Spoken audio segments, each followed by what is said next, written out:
Hello, everybody, and welcome to Theater Talk Live with my co-host, Michelle Sanders. How are you, Michelle? I'm good. How's everyone doing? Well, as well. Thank you. Well, Good. we have three wonderful playwrights, and I can't wait to get to talk to each one of you. So we've been on your website, and we've checked you out. So I'm going to read a little bit about Mike, you first, and then Melda, and then Mike. So, I'm sorry, then Howard. Mike Wiley is an acclaimed playwright and has spent the last decade in his mission to bring educational theater to young audiences and communities across the country. In the early days of his career, Wiley found that he had the theatrical resources to help students and the community. So he founded his own production company. A couple of plays that he did was Emmett Till and Henry Box Brown. Also, he did a one-man play based on Tim Tyson's memoir, Blood Done Sign My Name. And you know I was there at the Raleigh Little Theater when y'all did it at Blood Done Sign My Name, Mike, so I was in the audience. Also, he wrote the Parchment Ensemble, contributing, celebrating the bravery of determination of freedom riders and risked their lives through the desegregation of the South and the bus rides as we know. You are from University of North Carolina. I keep saying California, that's where I went. University of North Carolina, Chapel Hill with MFA. And we're going to get into a lot of your career as we talk. Michelle. Yes, so I know that we have Miss Melda. We have learned, well, I have actually learned a lot about you. So I would like to know if you would give us, like the audience, some insight about Miss Melda. Oh, thank you, Miss Michelle. You're so welcome. Mother, author, playwright, assistant professor of English at a community college here in Chicago. And here in the south side of Chicago, as we say here, we make distinctions about where we're from. Okay. So I've been doing the writing game since about 9, really, believe it or not. More professionally, probably in the last maybe 10 years. And the teaching I've been doing since the early 90s. So what I do, but you know that, and then the playwriting probably in the last 10 years, the book writing probably a little longer than that. I do. So when you started writing your books, did you ever think that with writing the books, it would then be on stage? Well, I would hope so. From your lips to God's ears, the books have not made it on stage yet. The plays are just, the plays that I write are coming from my own from headlines, reality, and my own imagination. What you see on stage now. Okay, got you. Okay, we're going to move on to Mike, and I'm sorry. Why I keep getting you two guys? Howard, my friend Howard Kraft. Yeah, me and you go back a long ways, man. Howard Kraft is also a poet, and he also appeared in Home is Where, the anthology, an anthology of African-American poets for the Carolinas. He wrote several plays, which I happen to see. Let me just make sure I don't get them wrong. Okay, one was The Miraculous and the Mundane. I saw that at Man Bite Dog. Okay. That was before they closed up. Also Freight, saw Freight. And then, of course, No Fear Blues Long Gone by Nina Simone, which starred our friend Vanessa Raven. Yolanda Raven. Yeah. I'm sorry. Yeah, because Howard's Kraft, I'm sorry, Ken. Yolanda Raven, she's a good friend yes. of mine. I'm sorry, I got her friend name of mine. And we brought that performance to Fayetteville State. Right. Yeah, we did. Awesome performance. So before we get started, can you all talk a little bit about what the passing of John Lewis has meant to this country and meant to Black Lives Matter? Anybody can jump in. Mm-hmm. Well, I'll just say I was shocked, as I think many people were. And you know, we can't also forget that Reverend Vivian also lost his life as well. And so I've just been reading the posts that I see on social media and just can't forget that phrase, good trouble, necessary trouble. And I think it was so foreshadowing for what we're dealing with today. You know, he's a civil rights icon. We can't speak civil rights movement without mentioning John Lewis. So it's a setback for the whole country. You know, just not just Black race, but just the whole country, because he was such an advocate for human rights. The conscience of the sentence of the conscience of the Congress. I'm sorry. Yeah, John Lewis's life. I mean, you know, he's just an icon. He's the best of us. He is the embodiment of forgiveness and nonviolence, and using it as a political strategy to create change. But Mike has actually dealt with John Lewis in his work in part now, and so I know he has some really good insights as far as that. And we touched a little bit, although ours was a fictional piece, as you remember, the Wise Ones. Right, Wise Ones, yes. In that play, yeah, which touches on some of the challenges that you know, the nonviolent struggle endured, or you know, was up against during that time. But it's a great loss for all of us, especially in, you know, these dark days of Palpatine Orange up there. It's really a big loss, but you know, we push on. And Mike. I think it's poetic. It's poetic that C.T. Vivian and John Lewis pass within, you know, hours of each other, really, you know, and the fact that that both men are not only iconic in the civil rights movement, iconic in the clergy, iconic in the Black race here in America.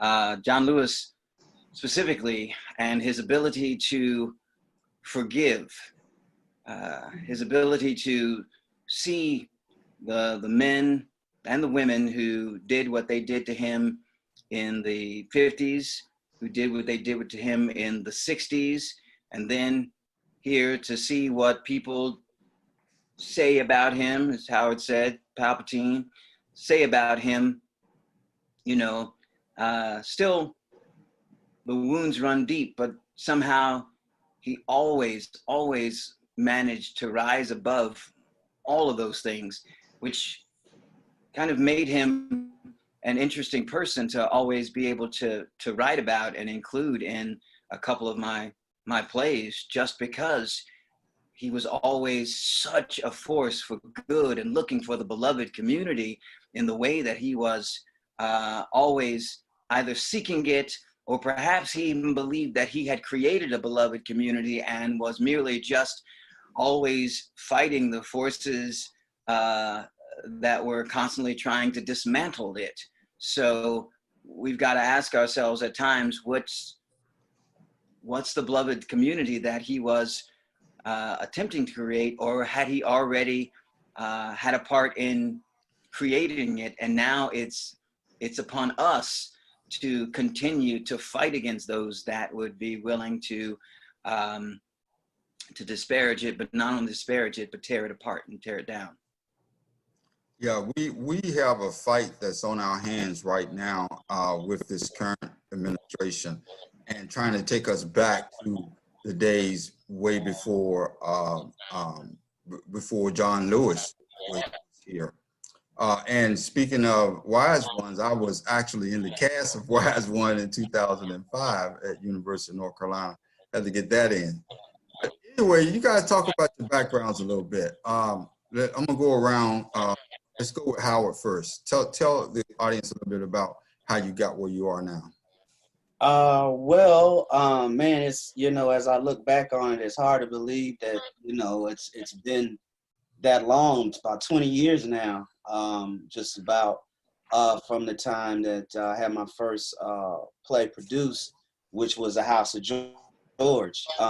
You know, I started as a poet and a fiction writer, and I knew very little of, I didn't know nothing about theater.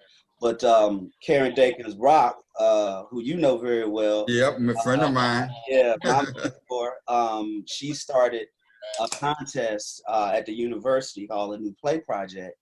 And I remember hearing it advertised on the radio. I was working and writing in this little cafe. It used to be on 9th Street. And I heard that advertisement, and I heard that they had the $250, you know, prize at the end of it. And I'd never written a play before, and probably only seen a couple, something like Antigone and something else I was forced to see in freshman year. But I was, so I heard the announcement, and so, but I did know the name August Wilson. Wasn't familiar with his work, I just knew that name. And so I went to the independent bookstore and bought every August Wilson play they had and read them and wrote off a knockoff. He could probably sue me to this day. Okay, that's a little bit offensive. That's the train running right there. All right, that's the piano lesson. And you know, Karen blessed me with the, you know, I won the contest. Mm-hmm. And then I started looking, you know, being realistic. I had a stack of rejections over here, and I had a $250 check over here. So then the universe said, "Guess what? You're a playwright now." That's so, right. Wow. the first play, and you know, I've been very blessed. Everything I've written has been produced on some level since that day. So you know, so that's good. how I got started. And Melder? I wrote a play after President Obama's election. Okay. And so after he got elected, I had this idea about this Black man, president of the United States of America. And so I wrote a draft of what I thought would be a decent play about it. And so I joined, we have a Chicago dramatist here in Chicago, it's a theater here. And so they had something called a network playwright membership. And so you could join and get discounts off of playwriting classes and seeing some plays and things like that. So again, like Howard, I didn't have any formal playwriting experience. Now, my master's is in English, so that's writing, but not necessarily creative writing and playwriting. I took a class, but that was it. So had this idea, wrote it up, joined the Chicago Dramatist program, and I'm glad I did, because that's where I started taking the classes, if you will, to be a playwright. So I did something called a play in development or play in progress course. And so I got feedback. That was the first time I ever got feedback on something I had written. And so going through the whole revision process, and eventually I was allowed to give a stage reading of it at the theater. And I think that they really liked the play, told people about it. I met with some directors. They did a like I said, a directed version of it. It wasn't a production, just kind of like a stage reading that had like movement and blocking. And then from there, I just started to rely on connections and people that I had met previously who were in the theater world, and they would read it and they liked it. So I had my first production. I wrote that play in 2010, 2011, and I didn't get a production until 2017. However, I had a lot of readings. I went to the National Black Theater Festival in Winston-Salem. I had readings there, just networking and meeting people. And that's kind of where helped me to get where I am now. And I've written, since that play, I've written three more. And all of them are in rotations. So that's kind of how I got into the world of playwriting. And Mike. And then Michelle, your question. I kind of snuck in through the back door is what I did, because I'm an actor and I wanted to employ myself. I didn't want to wait for you know, somebody to give me the opportunity to act. I'm impatient, and I was always being cast as an actor that played multiple characters, and so I decided that I would put those talents to use in my own work. I was a fan of documentaries, and I mean, a huge fan of documentaries, and a fan of Anna DeBeer Smith, as well as Roger Gendry Smith and a number of others. And I thought, well, let me try my hand at this. And I did, and it's worked out because, I'm never going to reject myself for a role. So Right. it's all Right. You're a pretty good actor too. I try my best. That's why I call him Mike 3-Check Wiley, because he gonna Right.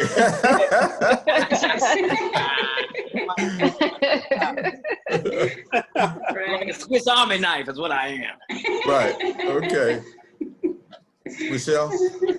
So it seems like everyone has a similar background at some point. And what I mean by that is you start out in one area and then you went completely to something else. So do you think that you may have any other hidden talents, or have you identified any of those? And it's like, hey, well, I didn't know I can do this as well. Let me, see what this is like. Just like, with you, with the teaching and it's like, okay, well, I'm gonna take this course. So you know what I mean? So it's like, for each of you, have you discovered anything else, any other hidden talents in this journey? Yeah, I'm trying my hand at screenwriting now. Yeah. So Okay. I've written a short and have ideas for a feature. And I'm also working, dabbling in doing a pilot for a television drama, working with someone on that. Okay. So, I think you have these stories and these ideas, and they can take any form, whether it be playwriting, a book, or a movie. I think the same ideas I have for plays, I can also transfer them to screenwriting as well. So I didn't know that I would go that route.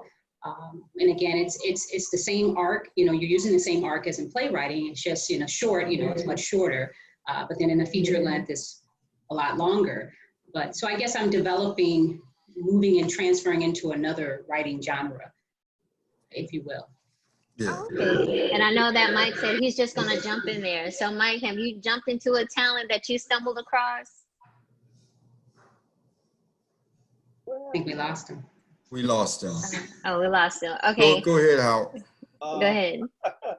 Well, I'm also doing some screenwriting now. For me, things just kind of happen kind of organically. The universe just creates opportunities. It doesn't, knock before the opportunities come, and you just got to kind of be open and go with the flow. One of my plays, which Mike was in, and also later we developed it into a audio drama, and we did 2 seasons of that, called The Jade City Pharaoh. And how that became a radio serial was after the play one night. Frank Stasio, who has a show on the NPR station, said, you ever thought about turning this into a radio serial? And so then I began writing audio drama. Okay. And then as far as the teaching thing, hey, you've been doing this for a while. You think you can Right. Right. You gotta check. You can educate some. Yeah. You know what I mean? So it's kind of like the opportunities. The first screenplay I wrote was really, really bad, but it was an opportunity. The person asked me, we would like for you to write this. This was maybe 15 years ago. And, I didn't say I've never written a movie before. I said, sure. I went back to write a movie days and wrote a script.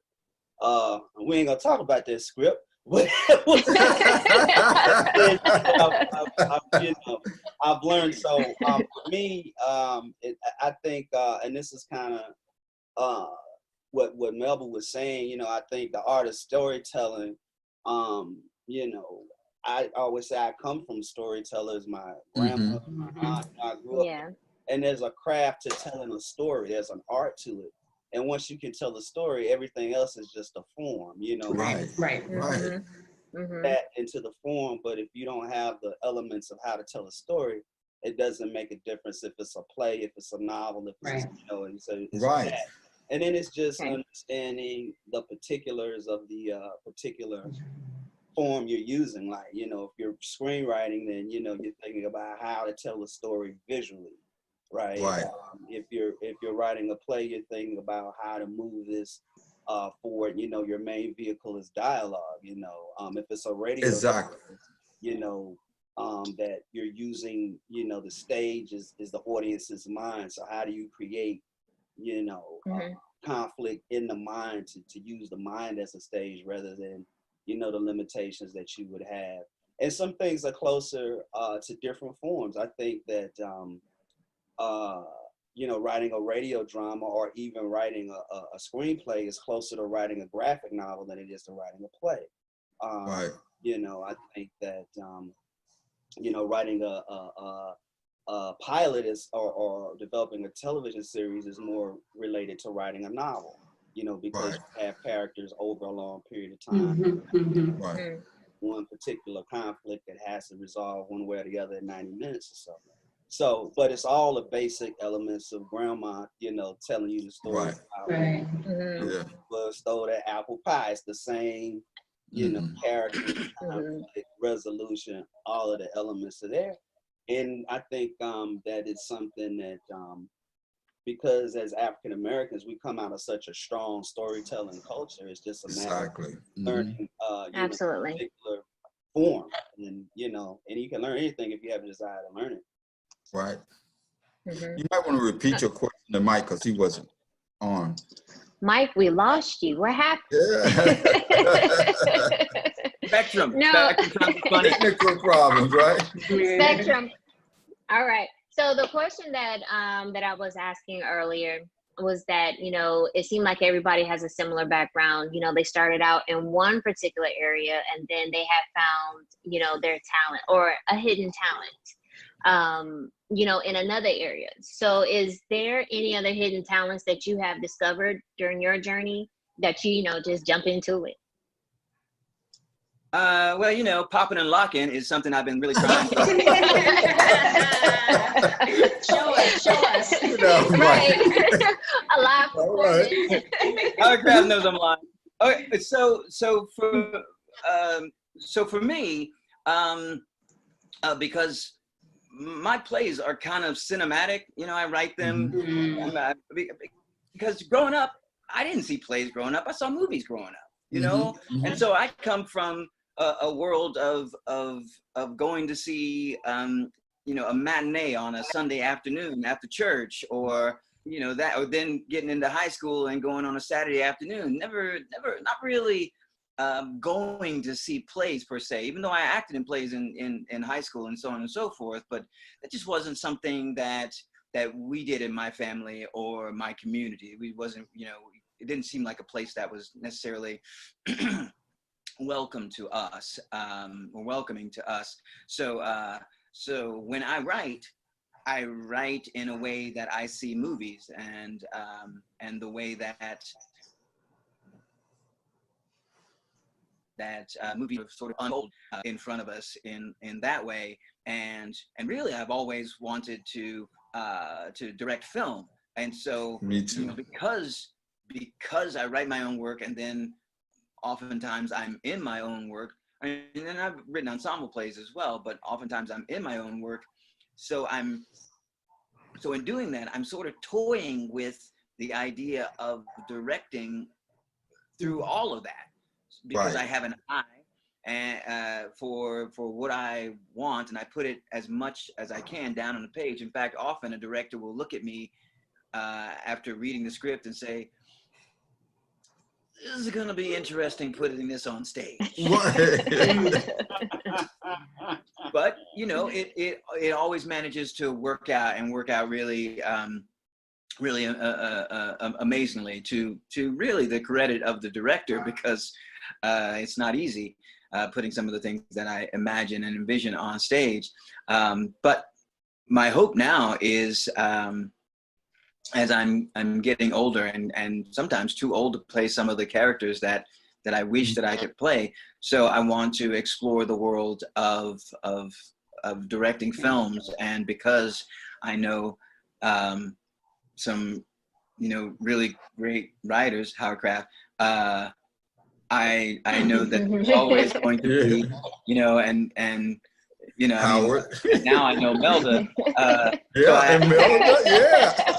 I have friends that are making work that I could actually put on film and direct. So that's what I'm hoping You know, the three of y'all together would be something awesome.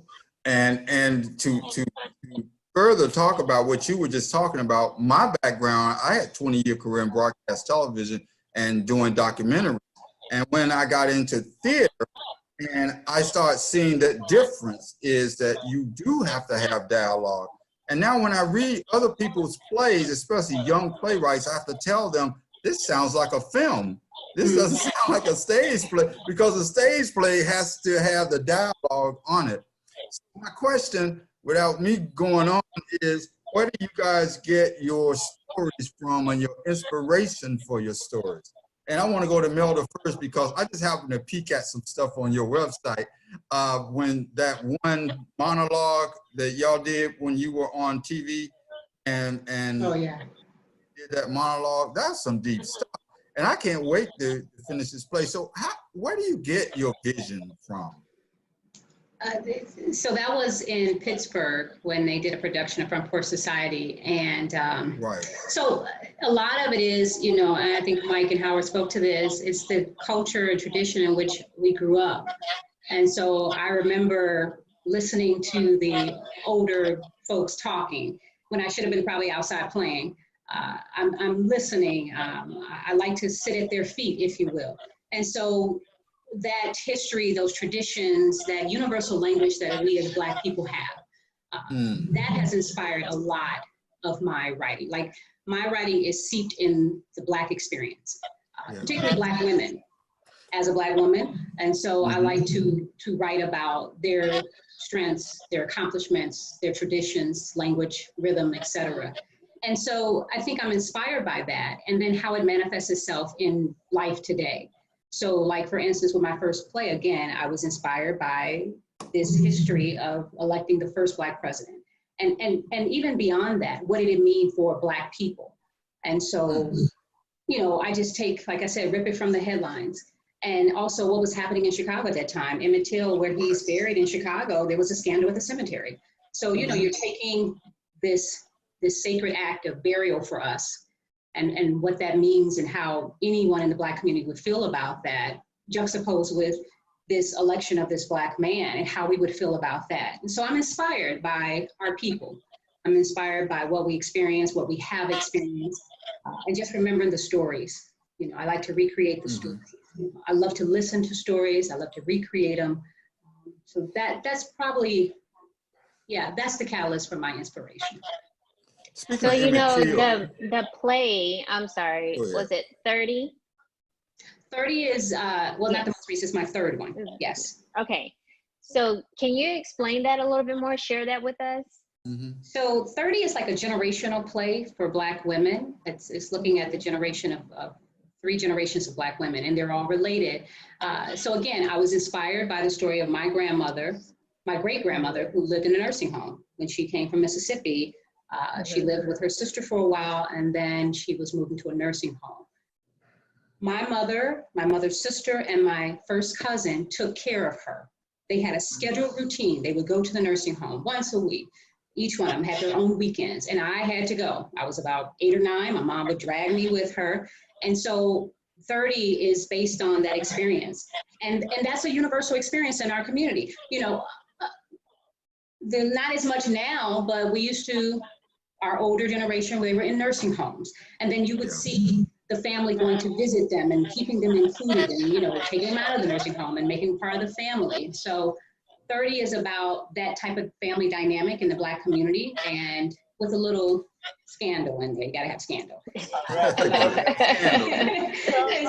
so that's essentially what it is. And I wanted to do a period piece, so it's set in the 70s. Yeah. You know, I like that, and it's interesting because as you was talking about that, it made me think about let's say my mother's side, when I saw that my mother was taking care of her mom, and then before then, for my great-grandmother, you know, they both, my mother and my grandmother, was taking care of my great-grandmother. And so even for me, when my mother she's no longer here, I felt compelled, like, hey, I cannot take, you know, let's say my mother to the nursing home and just whatever. It's like a generational thing. Like, I had to go take care of her. And I actually moved, you know, my mother in with me.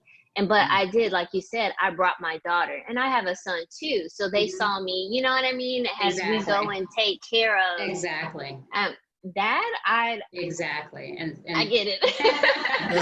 and that's what 30 is about. That exact, see, she and I share that same experience. Exactly. That same experience, right? Yep.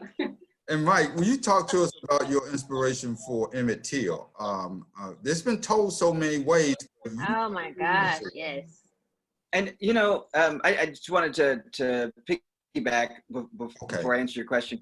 I just wanted to piggyback on what you all were saying, because there are a lot of nations of cultures that look at the U.S. and the amount of nursing homes that we have here, and they're amazed, right? Because in so many other cultures, you know, the parents, right? The parents come to live. Okay, he's frozen. With. Okay. Okay. If we can move on to Howard. Their children, right? Their parents are taking. Okay. By the children in the same way that the children were taking care of the parents, and so they look at our society. We're losing you, Mike. I'll be right back. I'm gonna Okay. Are you on Teddy Riley's Wi-Fi? Like we can't have this thing. So we'll let Mike come back. Howard, talk about the miraculous ending mundane. That play. Talk about it for us for a minute, and what the inspiration was in writing that play. Initially, that, you know, I was writing that series for Central about healthcare disparity. Exactly. And I was a part of that. Yeah, so the original was a piece that I wrote for Central. It was a little different. It was a lot different actually, but that's where the idea of dealing with Alzheimer's came from. Right. And then which, you know, they never produced that play, which was amazing to me because they paid me for it, and I got the most out of the whole series for the last play. But I think that's after somebody else became head of the biology side of it or whatever. So gotcha. They never did it. So it was just sitting. And you know, I wanted to write a piece to celebrate my you know, my uncles, you know, these guys who, you know, came back from Vietnam, you know, they're entering their 70s now. Mm-hmm. And they're entering a different stage of their life. You know, these guys who would, you know, cuss you out for walking on the grass and then send you right. about to help you way out. You know, those kind of guys. And so I wanted to deal with, write something to them and capture the, you know, I think we don't see a lot of our stories. We don't see a lot of the love that exists between Black exactly with regards to friendship and brotherhood and that whole thing. So I wanted to explore that through these older characters, and at the same time, you know, get a glimpse at, you know, how when you have a shift in the power dynamic of a family, you know, how families deal with that shift, and how people deal with accepting things that they don't want to accept. And, you know, it also gave me an opportunity. One of the things that I love about, I think why I've gravitated towards playwriting is I hear my characters before I see them. I can tell you what the character says and how they're going to sound before I can tell you exactly how they look. And so being able to write the dialogue of my uncles, you know, the things they say that make absolutely sense will make all the sense in the world when they say them. Like, you know, you might say, exactly. I don't give a fat baby's ass about that. You know, sound like him. But you know exactly what it means. You know, to, you know, really capture some of that language. For me as a playwright, as a writer in general, I'm inspired by a lot of writers all across the board. But I think my style how I approach dialogue comes a lot from Richard Pryor and the genius. Oh yeah. Right. And the idea that you are busting out laughing and it's hilarious, and then when you sit back and think about what the joke is, you understand that it's really not that funny. It's really a deep social commentary. And so that's something I try to strive for in my approach to how I tell my stories. And so that was the inspiration for the Miraculous. But you know what? You hit a home run when you got Lakeisha Coffee to play in your play, man. Yeah, everything. That girl is something, man. What an actress.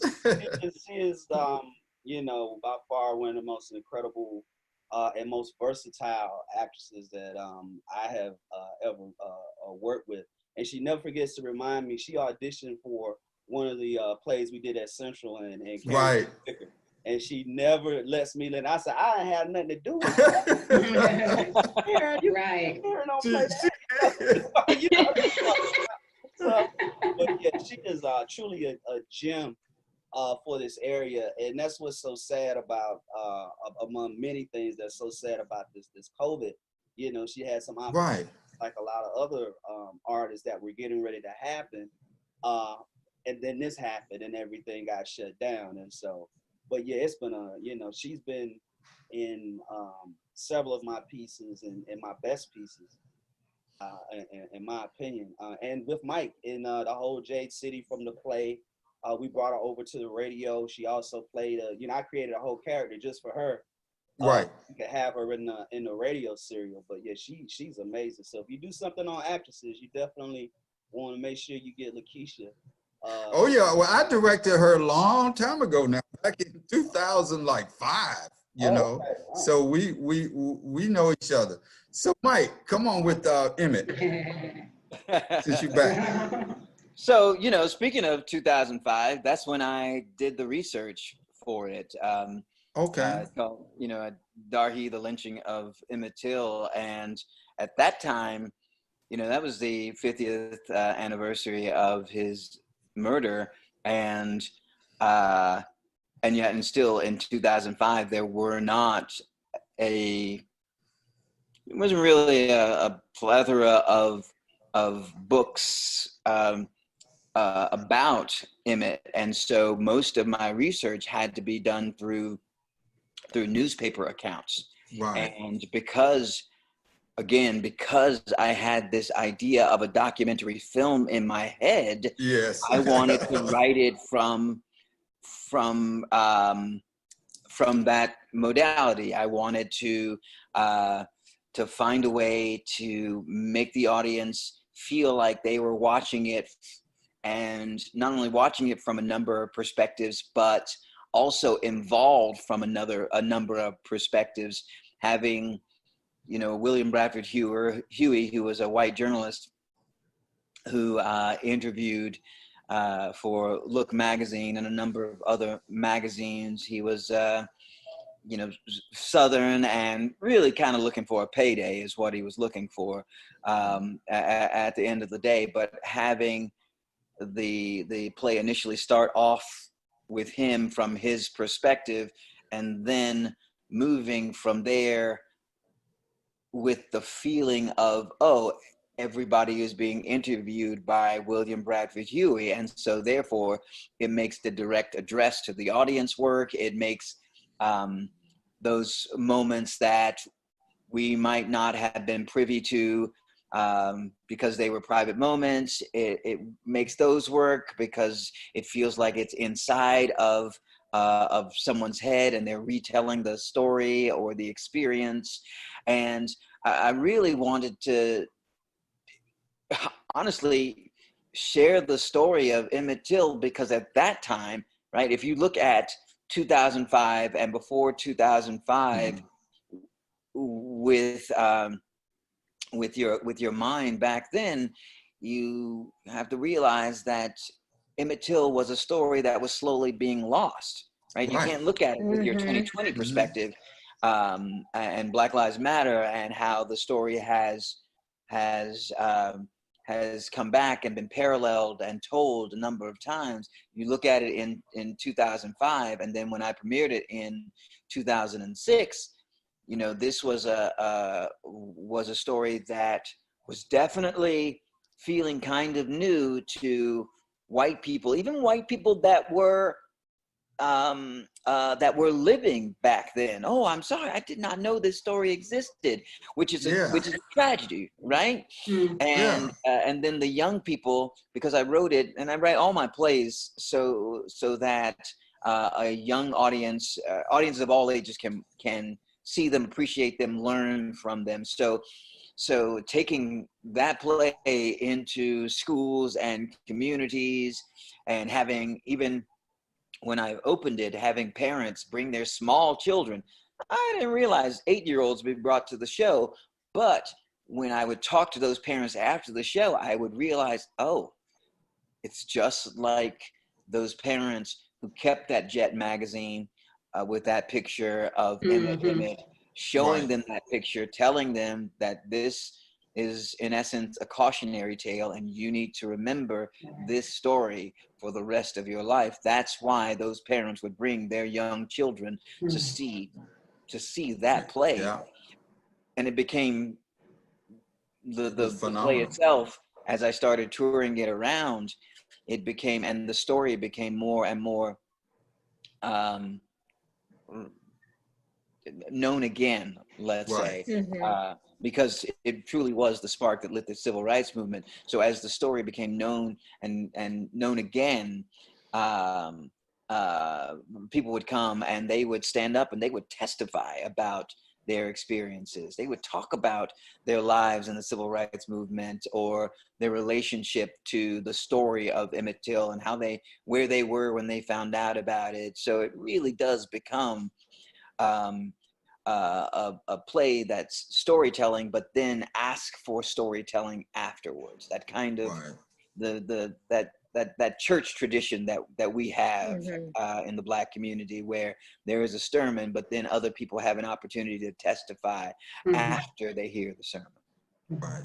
You know, I think it's so amazing for all of you when you are starting with your playwright. It's still like in the storytelling phase, I guess, because these are stories that we don't typically hear every day. And like you were saying, Mike, that sometimes these stories get lost, you know, so for these, you know, performances to come to stage, or whether it's radio or screenplay, I think it is so important. Even though everything that's going on now with the Black Lives Movement, we're starting to hear more and more about what was really going on, that people was trying to bury these stories. But we need to know these things because it's not being taught, you know, of course, in the school systems. It's not being taught in our community. But it's unfortunate that, you know, situations like now where we're hearing about these stories, you know, I think it is unfortunate, but I'm glad that we're able to hear them. So with COVID going on, and, you know, we have, you know, the protesting, Black Lives Movement, all of these things happen. What are you guys doing during this time? I am struggling to figure it out, right? Okay. Me too. Like, you know, as again, as an actor and a playwright, with no one going into audiences, you know, and no one going into an audit and a theater in the foreseeable future. Right. I have done my best to try and be pragmatic about what the future could hold. You know, I'm not trying to think. I'm trying to be hopeful, but I'm also being pragmatic about it. So, therefore, this past Friday, I shot or filmed my one of my plays. I have 8 titles that I need to put on video, because if schools aren't going to happen, and community theater is not going to happen, colleges, all the places that I would normally go into to perform, and best case scenario, I'm a solo actor. I don't travel with anyone except for a production manager, and when Howard and I work together, it's just he and I. So you know, that's best case scenario, going into a place and it just being myself or a couple of other folks. There are folks out there that are ensembles, that are whole dance troupes that, that cannot do this, that cannot figure out a way to make this happen because of quarantine conditions, because of the population, the amount of people that you can have in one space at once, and so on and so forth. So for me, I am trying to record virtually each one of the productions that I do, so that when a venue reaches out to me to say, we can't have you in our space, can you come in virtually? Well, yes, yes, I can. So I'm trying to look towards the future. It's not something that I want to do, and I'm kind of dragging myself toward it, kicking and screaming, because I'm a big believer in the relationships that the actor and the writer make with the live audience, and that give and take that happens there, and the learning and the Q&A that follows it. So it's a tough thing to do, but it's a necessary thing, because we got to eat. Absolutely. And so, like Mike, I guess I'm preparing too. However, right before COVID, I was hired for a commission with the Ensemble Theater in Houston, Texas. And so in February, I was there interviewing the family that the play is about. And then right after that, when I got back in March, is when everything shut down. So over COVID, I've just been working on that commission. I actually finished the draft about a week ago. So I've been preparing and writing for the day that we will be able to go back into the space and start to watch live theater again. So I'm just writing.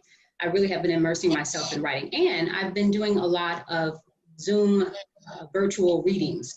I've had two done of my plays. And right before this, I was telling Kenneth, right before we met, I had just finished listening to a reading from a theater in New York. They did a reading of Greenwood. So I spent a lot of time creating my own stories, supporting other artists over Zoom, talking, doing panels like this. I've done several of these to talk about theater and the state of theater and what we're doing, maybe to inspire someone. So I'm just, trying to immerse myself in writing when I feel like it. And I think because this time is so unnerving for all of us, there's so much going on that there are some days I don't have the energy or the motivation to write, because I'm in my feelings about whatever's happening, And I know we should write through our feelings. And I know there's going to be a lot of pandemic stories coming out of this, especially with everything that's happening with Black Lives Matter as well. And I've been thinking about that too, but I don't want to write something because I feel like I should, based on what's happening now. I want to be led to do it. And I like to come at things at a different angle too as well. So I've been contemplating how that will start to mix into the type of works that I do as well. Awesome. Howard? I've been kind of like Mike and Melba as well. It's been the first part of it has been very creative. And I got some opportunities that may materialize, but COVID has, in terms of turning some scripts into actual screenplays, but COVID has kind of slowed up the momentum on both of those projects. But thinking about, what are things going to look like, in the next year or so. I do believe that theater will come back, but it may be a year, and so, or maybe a little longer. So then how do you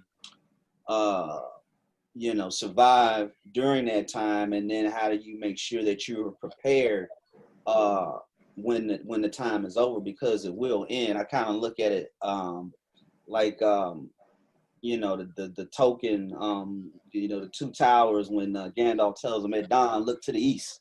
You know, so Right. when dawn come, you got to be ready to look so you can head out, right? So this is Right. preparation time for when it's time to look to the east. So I've been trying to use the time, you know, in that way, revisiting texts on, you know, technique, you know, things of that nature, looking at you know, what's the next story to tell, and you know, what stories can be developed into you know, to be streamed or you know, shot virtually. And you know, one of the blessings that I think we have by being writers is that you know, the bad side, of course, is that the theaters are closed. The upside is that everyone is looking for content because everyone's at home. This is probably Right. the most richest opportunity for Black writers in a long time. To when have you ever seen Netflix have a Black Lives Matter section? Right. You know, most Right. people, you know, we Right. have Black film, I right? think That's Hulu right. was like that too. Yeah, Yeah. yeah, and that's not going to stop with all the protests and all the in the market. You know, I don't think Right. FedEx and you know, whoever else boycotted the Redskins because they just felt they was just wrong. They've been calling them, you know, using that derogatory term for 50 years. That's right. Looking different now, you know. Right. Right. And so they know that, you know, Black people watch, you know, we stream, we watch stuff. People want to see our stories. And so I think as writers, it's a really good opportunity for us to create work that probably wouldn't have gotten done 5 Mhm. years ago, that, you know, Yeah. and there's so many platforms, you know, Right. available and open, as well as, you know, now there's also a big opportunity with audio drama because of cell phones and, you know, people listening to podcasts. So there's a lot of opportunity for writers listening to be a little flexible and learn some different forms that, you know, some of our, you know, other counterparts in theater, you know, unfortunately, it's going to hurt them a whole lot harder because, you know, they can only do so much of what they do is dependent on what other people do, you know, which Right. is one of the things I really admire about Mike is, you know, and Mike is a very good playwright too. He doesn't really talk that up, you know, he likes to talk I know he is. he's a hell of a Oh. playwright.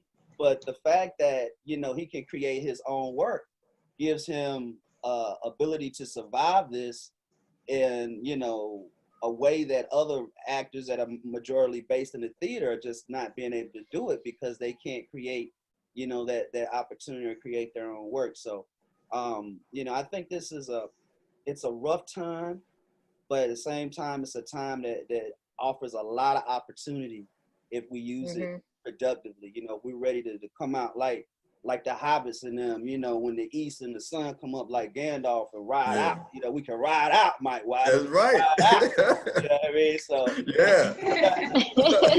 Sounds like there's going to be a meeting there after. Yeah. You know, as I've a been watching TBS, right? Lord of the Rings about 1,000 times a week. Sure do. Lord of the Rings and Shawshank. Yeah. yeah.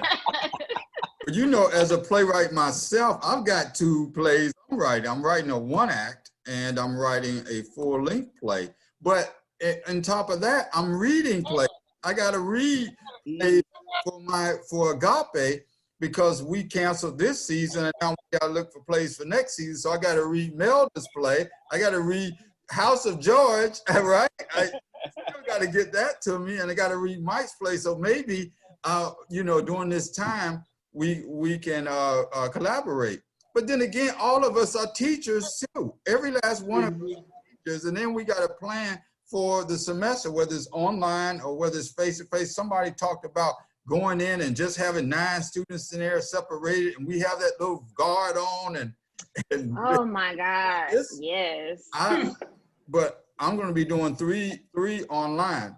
So I don't know. Sit in my classroom right now. But My I want to get this question. Oh, I was going to say, I like the Picasso in the back. Oh, thank you.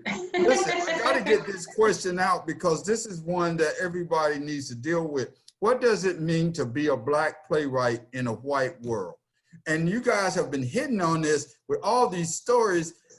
You know, let me just say this. I've been invited on these panels where I'm the only Black, director or only Black playwright, and they don't get it that you don't tell our stories. That's why I created Agape like Mike. I create Agape Theater Project so I can tell our stories. Yeah. And people, most of the actors in town know me, and I'll put them on stage and we tell stories. So my question is, what is it like to be a Black playwright in the white world? Yeah.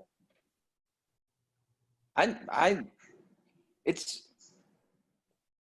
again, it's part of the reason that I started doing, performing in my own work, finding ways to present my own work that didn't depend on white producers, because white producers so often are looking for either what's safe or what's going to make some money, what's going to, and I don't know if they necessarily are thinking it when they program it, but sometimes some of the stuff that gets programmed is coonery to a degree. I'm just going to say that. And we've all seen that. We've all experienced that. I think that that often white producers are looking for, they're not necessarily looking for the next best thing. They're looking for what somebody told them was good, and they might not necessarily read the play, but they saw that it was produced at this place and this place. And so instead of doing their due diligence and finding other, being of the kind of mind that will go out there and find, or just open their eyes and see that there are the Melders or the Howard Crafts of the world, the Kenneths of the world. Right. No, they're just going to keep going to that same playwright that they've heard is safe, or they've experienced that is safe. And so that playwright keeps getting that particular work or that particular story done when we, as a people, right, Black people, we are Baskin and Robbins, right? We have so many stories to tell. We are culturally from so many different places and do so many things and have so many stories to tell, and yet we continue to see the same story more often than not, the same story told over and over. Yeah, I have not had my work done in any white theaters yet. And that's okay with me. I remember when I was starting out, I was chasing them. I admit I was chasing them. I was writing them, sending stuff, trying to go to all their productions to show my face and maybe volunteer, And then I got love from Black theaters. And I mean, and that has been enough, and that has been sufficient for me. And now I'm getting calls from Black theaters that I had not even heard of. And I don't think that would have happened if I hadn't let go of that need or whatever I felt I needed from the white theaters, because that's where my focus was. Let me get my play here. Let me get my play there. Would I turn it down? Not necessarily, but I'm not chasing. I thought I had to do that. And I don't feel that way anymore. And so there's a lot of good work being done in Black theaters. There's exceptional work being done, and I feel comfortable with my voice and my work there. I feel like it's celebrated. I feel like it's nurtured there. It's appreciated there as well. And it was a sellout. It was a sellout at the National Black Theater Festival. Thank God for that. It was. It ate it up. It was, and there were whites and Blacks who came to support. So multicultural. Very, very much so. And even when I've had my plays at Black theaters, there are whites who attend as well. And so I'm fine with that. But I'm at the place now where I don't feel like I need to be validated by white theaters at all. Right. I don't feel that, again, I would like for my works to be appreciated by whomever wants to see them and learn from them. But I think my focus now is getting into as many Black theaters and as many communities as I can. Very good. How about you, Mr. Howard? That's a really good question. you know, this is gonna sound crazy, but just follow me down the rabbit hole, if you will. I don't think of myself as a Black playwright the same way that a white playwright doesn't think of themselves as a Gotcha. white playwright. Now, saying that, I am obviously a Black playwright because I write from the experience from which I live. But that also means that I am a human being. So even though I am writing about the experience that I live, the Black experience, that experience is as universal as on a human level as a white playwright who writes about their white experience. Though we don't call that a white experience, we call that their human experience, right? So I want to be clear here, because what I'm not trying to say is that, you know, my work is, you know, above race and it reaches to, you know, no, not at all. I write from my experience, and as the experience of a Black man in America, right? And that story is universal in the way that any story of a human being in this world is universal, because they are a human experiencing that humanity under a particular set of conditions and how that plays out. So, you know, so I say that to say that, you know, I consider myself to be a child of the Black arts movement. You know, that's the main movement that I pull from, that I learned, and that is in with regards to writing work to raise the consciousness and awareness in the community. Now that said, I never go into a play saying these are the lessons I want to teach. I go into a script to tell a story. Right. And what I come out of is that experience that is going to raise the level of consciousness, because that's what I'm brought up on. Right. Like if you take, and this is a different genre, if you take Hemingway, you're going to get a very misogynistic white male experience, because that's what he comes out of. We're not going to call it that. We're going to call it universal, and everyone should read it. Right.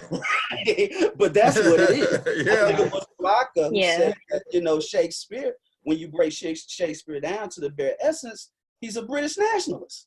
Right. You know, when you think about the subject matter of his plays and how I play, that's exactly. So he's writing out of that experience. So I say that in terms, I know a lot of times people want to, particularly with Black artists, they want to find a way to put them in a box, you know, and say that, you know, what they're doing is something different than anybody else is doing, because it's the same thing. It's just, it's not the same thing and what it comes out of, but the same universal lessons are there that are in your work. So don't try to act like our work is a subset of theater, is a subset of the human condition. It is not. And yours is not to be held in any higher esteem, because it is not. It is all a human experience under a certain in a certain cauldron of existence, for lack of a better way of you preach, man. But yeah, I just don't want to get that, you know, get that confused.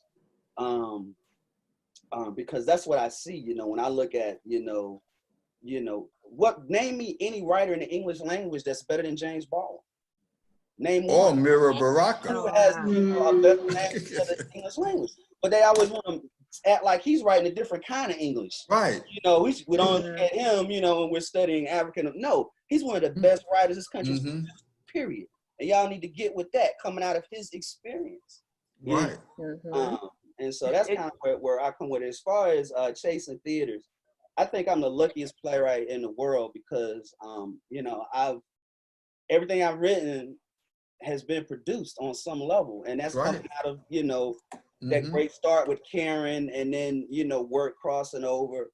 I sent the play Miraculous in the Mundane. We sent it to on just now. This is, you know, to get back to being a Black playwright in a white world. I think it's this. Now, this is definitely what you're dealing with, which is no different than what most Black people are dealing with in their profession, is that we don't control enough of the levers of power in it. And so you're always dealing with it from that perspective. And you ask yourself, you know, white playwrights don't have to deal with, you know, am I not getting this opportunity because my work doesn't stand up, or am I not getting this opportunity because they've already chosen the Black playwright they're going to do this? You know? So right. Us in this position of, you know, fighting against each other. You know, if they decide, okay, we're going to do Black transgender plays this year, So, you know, all that, or we're gonna just do black male plays this year, or this is the year we're gonna, you know, they never do. White art don't have to deal with that. You know, that stuff Right. They don't. doesn't get done. You know, our stuff is always, you know, how many weeks do we have during February? You know, and that creates, you know, that tries to put us against each other. And this, Right. you know, fight to be the black playwright, you know, Right. that's gonna get that work done, that's gonna break through. But, you know, for me, you know, I think this is something, if you are a playwright, if you're an artist, you know, you don't do this because you're trying to get paid. Because if you are, you're ignorant. You never, you know, I mean, you do this, you hope you'll get paid. Me and Mike Wiley have Right. that we go by, GTP, get that paper because we got to get it. We got these kids and wives and stuff. You know, but that's not why we do it. You know, we do it because Right. if we didn't, you know, we would be plunging ink pens in our eyes. It's who we are. It's what God made us to be. And so with that in mind, I just try to put work out. I just try to put work out, and the universe will do with it what it will. Right. My job is to ask these questions and to put it out there. And so I just try to focus on that, and you know, to keep writing. I mean, because if you think about, you spend too much time thinking about who's gonna feel this, you can't write for that. You know, you can't. You know, while I was saying about Memphis, we sent Miraculous in the Money. You saw that. That's a blackety black play. You don't get no blackety. Yeah. Right. And a And lot of white audience saw that play too, and they loved it. They love it. They loved it. I don't write it, but you know, I just tell the story.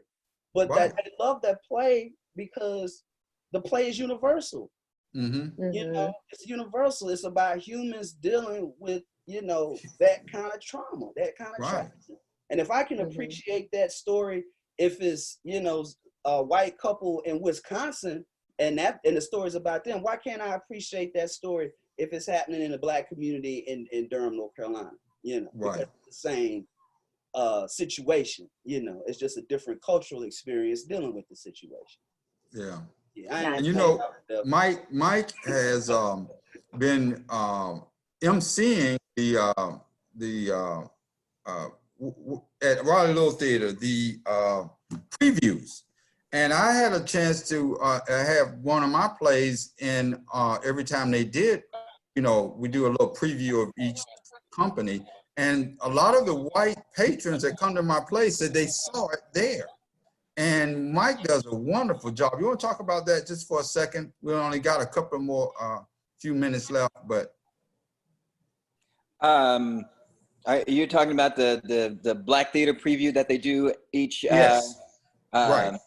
Well, I think that that you are getting me mixed up with. I forget the brother's name. Okay. That lives in Raleigh. But he's a handsome cat, so you know. I'm not. So I thought it was you, but I'm not mad at you. Okay, thank you. Jam. Right. I'm sorry, my bad. I had this question down. And, no, but you know what? I wanted to piggyback on what Howard just said, if I may. Because I really think that it's important to also, in addition to, if we're going to talk about white producers, we must talk about white reviewers and journalists that come and see our shows and do not take the time to open their minds, their hearts culturally, to understand, to see themselves in the piece. They just dismiss it as something that they might not be able to get into just because they're not Black, when we as a people have been going to their work and seeing ourselves in their work for generations.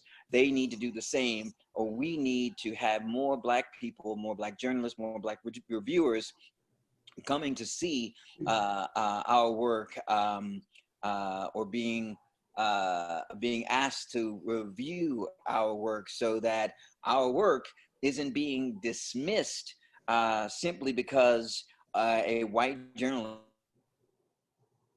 has deemed it a piece that that it's a lived experience that they haven't had, Right. which is ridiculous. Okay. Well, I definitely want to say thank you for everyone to be a part of this theater talk on today.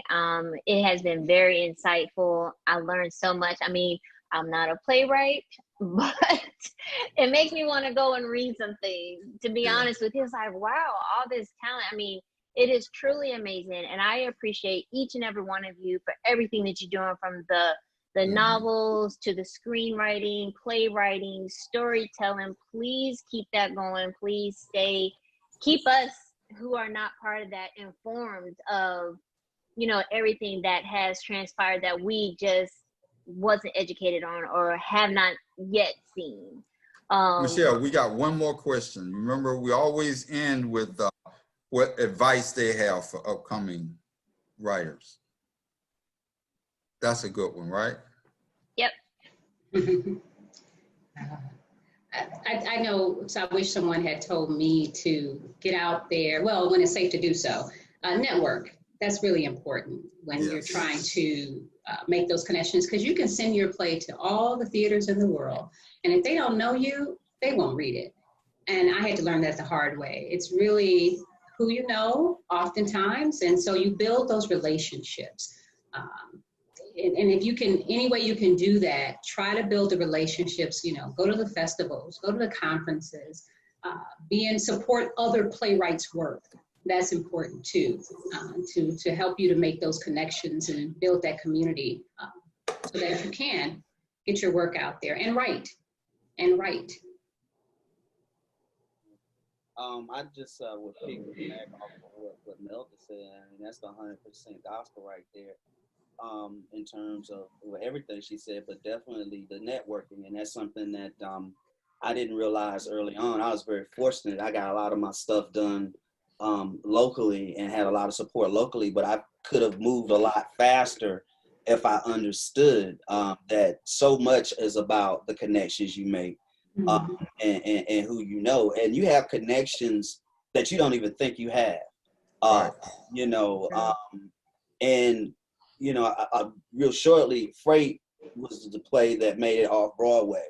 And that's the best play I wrote, but that's not why it made it off Broadway. It made it off Broadway because the light designer in Chapel Hill worked with Woody King, and she sent Woody King to play. Right. Woody read it because he didn't know who I was, but he knew who Kathy Perkins was. So he said, I'll read the brother's play. And that was my opportunity.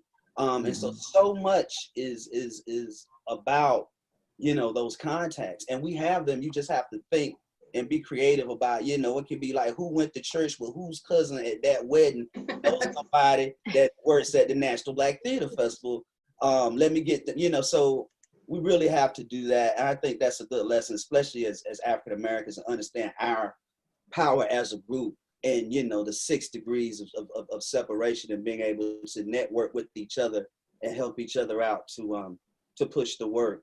And then the other thing I would say is exactly what Melda said. You got to write. You know, you got to write. And understanding that, in my opinion, playwriting is not a destination, it's a journey. You know, and the journey never ends. You know, on your last day, you should be trying to write your last great line of dialogue.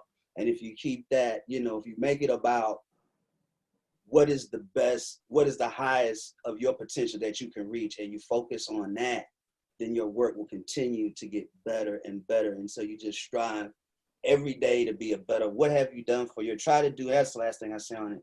Try to do something for your writing every day. You know, if it's reading theory about, you know, the work, if it's reading plays, reading, you know, watching film, journaling, whatever, every day, be able to, when you go to bed, to say, I did this for my writing today. And if you do that, I think you continue to get better and better. And the thing I'm most proud of about myself is that I'm a better playwright in 2020 than I was in 2000, right? And hopefully my goal is to be a better playwright in 2021 than I was in 2020. And you make it about your own path and what you can be and what you can manifest. And are you writing to the top of that? Hey, don't get sidetracked by what other people are doing, and be happy for them. You know, don't get into the hating game. Oh man, I wish I had that option. I wish that could have been me. Why, you know, because that drains, that pulls away from the creative energy. You know, just be happy for that person. And when it's your time to shine, you know, sometimes author people get so caught up in the shine that other people are getting. When it's their time to shine, they can't even turn their light on. You know, they done ran out all their battery. Right. You know, worried about hating on the next man or woman. So, and you don't know that playwright's journey to get where they are too. Exactly right. You don't know. That's right. That's exactly right. Absolutely.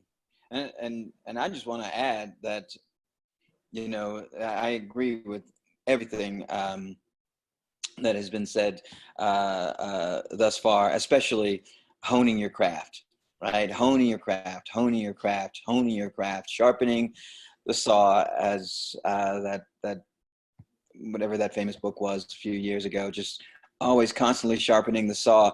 And I will tell you that I learned more about playwriting from Howard Kraft than any other, because I'm constantly asking him questions about structure, about any number of things. So I learned so much from Howard. I learned so much from other playwrights in reading, but not just reading, and asking questions about the books they might be reading. Never be afraid to ask those questions again, to sharpen the saw and hone your craft. And the second thing I will say comes out of my own experience, and that is diversity. And what I mean by diversity, I mean is diversify. Not you know, there is the concept of, yes, staying in your lane. Yes, there is the concept of doing that, but at the same time, an artist is an artist is an artist. Something you asked just a little bit ago, Michelle, about any other things that we are trying. Years ago, a good friend who has since passed, but at the time he was in hospital, he was dying of cancer, and I told him that I was interested in learning how to play an instrument, because he had taught several notable people how to play an instrument. And he looked at me, and he was kind of weak, but he said, "Well, you're an artist, aren't you?" I said, "Yes." He said, "Well, then do it." An artist is an artist is an artist. If you're willing to explore it, willing to learn it, willing to put the time in, then you should be able to do it. Again, going back to Howard will say, "Yeah, I'm working on this this period piece right now, but then I'm going to work on this Western, and then I'm going to work on this." Always diversify, right? Diversify your voice, and you won't go broke. Well, you know what? We had a great discussion, and with three. I mean, when I went to you guys' website, I didn't know the depth and the breadth of each one of your work. I knew Howard, because Howard and I, we go back through the plays at NCCU. But Mike, y'all keep up the good work, and Melda, you know, will you continue to be success and shine in this world where we really need our African American or Black or playwrights to tell these stories. And as I told this young playwright, he was writing me, I says, you got to tell the story. You got to have a beginning, a middle, and the end, you know. It's got to say something. We need to know something about the characters so we can feel the characters, right? So we really appreciate it. And Michelle did her homework too. And so we really appreciate y'all coming on and making this a great a Theater Talk Live. This is episode 5. Thank you for having me. Thank you. I appreciate the invitation. You're welcome. Any parting words, Michelle? Already said it. No, I think you've said it all. Okay. I appreciate you guys, honestly. You guys continue to do amazing things. Yes. So good night, everybody, and see you next week on Theater Talk Live, Agape Theater Project. Take care. Thank you. Bye-bye. Bye. Have a good night. Nice meeting you all.